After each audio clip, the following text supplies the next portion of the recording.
Labour MP delivered a dire warning that the UK's risk of repeating the London riots of 2011 is higher than ever after a new report showed the police and welfare situation since then has dramatically worsened.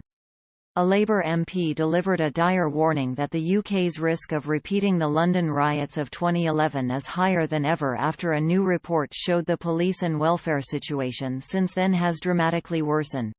The Labour report titled 10 Years After the Riots says there are around 1 million forgotten families who have not been provided government support, double the number a decade ago.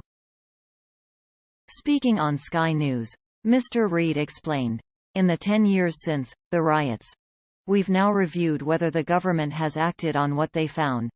They've actually done the opposite of what the report recommended. So police numbers are lower now than they were at the time of the riots. Youth services have been cut by 70% since the time of the riots."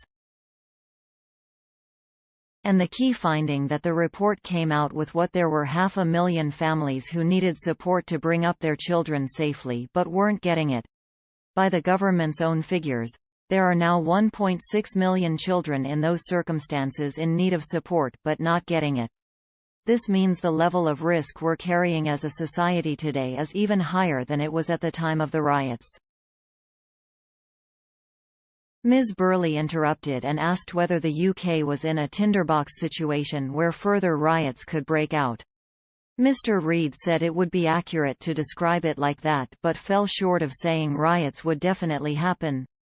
He clarified while the risk is much higher than it has been, he could not rightfully say more would certainly occur. Mr. Reid added the situation did not only apply to riots and explained it meant more children would get into knife crime, drug dealing and other forms of crime thanks to the cut in services. On August 6, 2011, riots broke out across London with Tottenham seeing the worst of the violence. The riots broke out after Mark Duggan was shot by police after he was fleeing police who believed he had a handgun on him. Following the riots, panels were set up to figure out the cause of the violence with the riots, Victims and Communities Panel finding 500,000 feet forgotten families, where many of the young people involved in the riots came from. Around £200 million worth of property damage was caused over the 5-day riot which left businesses and streets trashed and looted. The panel also recommended several changes which looked at strengthening communities with investment. However, Mr. Reid said these have been ignored by the government with only 11 out of the 60 recommendations being fully implemented.